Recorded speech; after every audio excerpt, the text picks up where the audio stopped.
Kim, it's a big to-do list, but paramount amongst them, and I think the new president was at pains to stress unity for a country so polarized, a country so divided, not just geographically, but between urban and rural areas and the like. How do you engender unity? That's a good question in this highly polarized environment that the United States finds itself in after decades of traveling down this path. So it's an enormous task for the president and his new vice president to tackle. And I don't think it's something that he can achieve overnight. But right away, we're seeing a change in tone from the administration. We're seeing action being taken on policies that have been left dormant over the last 4 years. So I think that level of activity that they're starting out with right away is very impressive and will keep America's focus now on issues rather than on politics and divide. At least that's what I'm hoping. Kim, from a geopolitical point of view, sitting here in Hong Kong, of course, this place has been a bit of a football. It's really the common narrative at the moment that the relationship between Washington and Beijing is unlikely to change, perhaps only cosmetically, but if you look under the hood, it's going to remain pretty much the same. What needs to be done there? And indeed, will we see any incremental differences in that relationship? That remains to be seen, because we have to remember that a relationship is a two-way street. So just as much as the Biden administration must tackle the confrontational approach of China, China also needs to reciprocate in a more diplomatic fashion. You know, we've seen the United States and really the rest of the world change its approach to China over the years from an effort to try to keep them engaged in a global environment to one that's much more confrontational. And certainly President Trump brought America to a more isolationist approach, a more confrontational approach. And the wolf warrior diplomacy we're seeing out of China is a response to that, as well as a response to their efforts to become a major global player. We've got a three-way competition going on between the U.S., the EU, and China, and it'll be up to the diplomatic skills of the Biden administration to try to steer that in a positive direction and move away from the division that we've seen and the ratcheting up of tensions. It's no small task, but I think the first thing that the Biden administration will do, and Biden has signaled this, that he will be using his alliances, the country's alliances, to try to deal with China. But first, he has to repair those alliances. So I'm not sure that dealing with the issues of China or with the trade and tariff issues is going to be the immediate thing off of the Biden plate, but it certainly will be important once he gets rolling on the pandemic and vaccine distribution. Kim, as you suggested, it is a different China from 4 years ago when Biden was vice president. And in the middle of his inauguration, China imposed sanctions on Pompeo and some other former U.S. officials. I mean, what message do you think China is sending the U.S.? Well, obviously, they're not going to back down in their approach, that they're going to be firm. They're going to send a signal that they're going to remain firm, no matter who's in office. This is going to be difficult for Biden, but it also, I think, it's directly a response to the Trump administration's approach. So as long as Biden, you know, I think we can see that his choice of Secretary of State and Tony Blinken is a really good relationship. It's much like the relationship that George H.W. Bush and James Baker enjoyed, the two people that I worked for, which was very close. So the Chinese will know that when Tony Blinken speaks, he's speaking for the president. That gives them an assurance that the approach from this new government is is going to be one that is reliable, that they can trust. And I think the two nations need to build this trust. And for Joe Biden, his experience and the import that he puts on personal relationships and building that trust is something that will work in the favor of both countries going forward.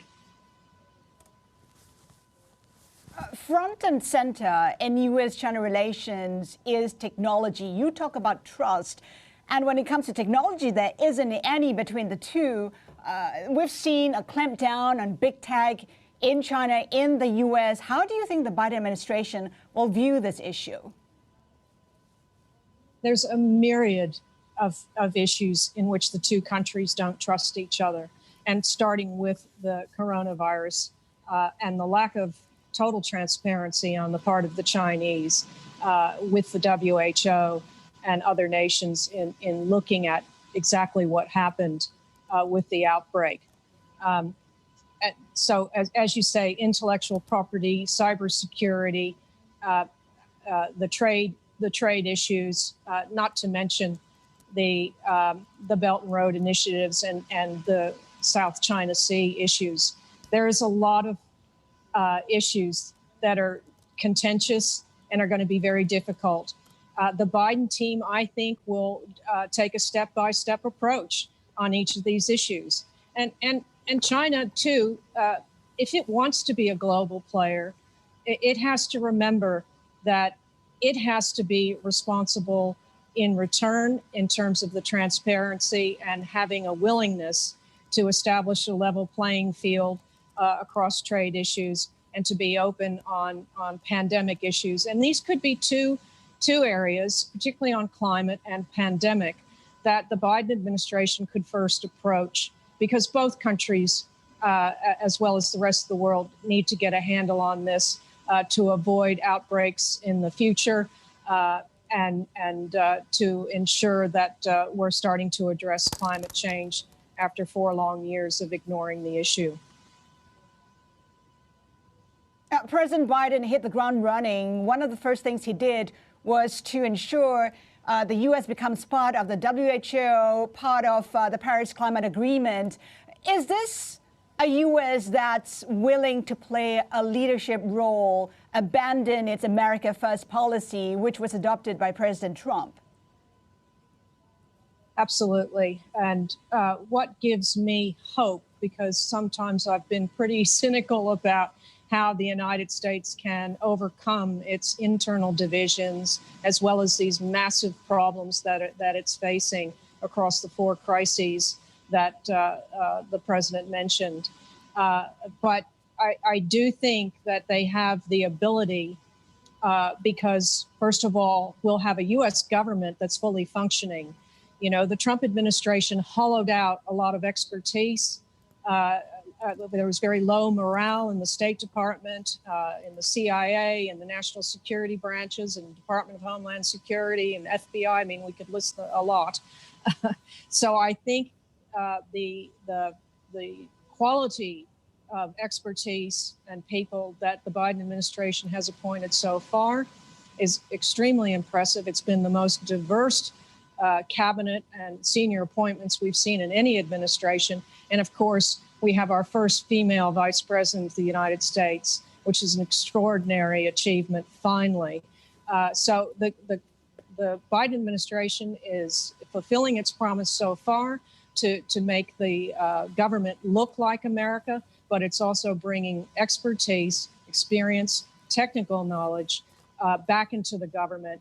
And once we have a fully functioning U.S. government, that'll give them a big opportunity to address these issues. He's also adding a lot of weight to the White House with extra policy offices that will address climate and coronavirus, in addition to national security, domestic and economic issues. So that kind of focus within the White House itself to drive policy is going to be very influential going forward. And Kim, we are expecting Vice President Kamala Harris to start speaking shortly. But, you know, we are expecting a multilateral approach with regards to foreign affairs. Does that multilateral approach also, and given Joe Biden's experience in the Senate, translate into bipartisanship, which he's going to have to need in order to get his agenda pushed through? That's a good question. You know, even though the Democrats have won the House majority and also have a 50-50 split in the Senate, which will give them majority with the tie-breaking vote of Vice President Harris, it's still a very narrow lead for them, majority. So it'll be important for Biden, particularly after his long experience in the Senate, to have bipartisan support if he wants to have less lasting legislation. This is the most important way to ensure that whatever legislation you pass will be lasting. It's possible that he can certainly get some Republicans on both the House and the Senate side, a couple, and I think he can build on that.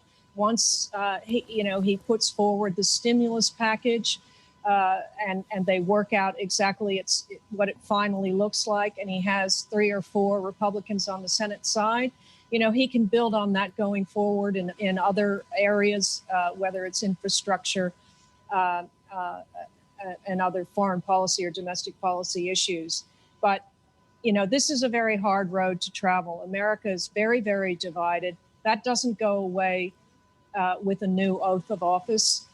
We have a media environment in America that's very disruptive and has promulgated a lot of disinformation. And I really think until there's some regulation around broadcasting and social media sites and the internet, it's not going to be as easy to achieve.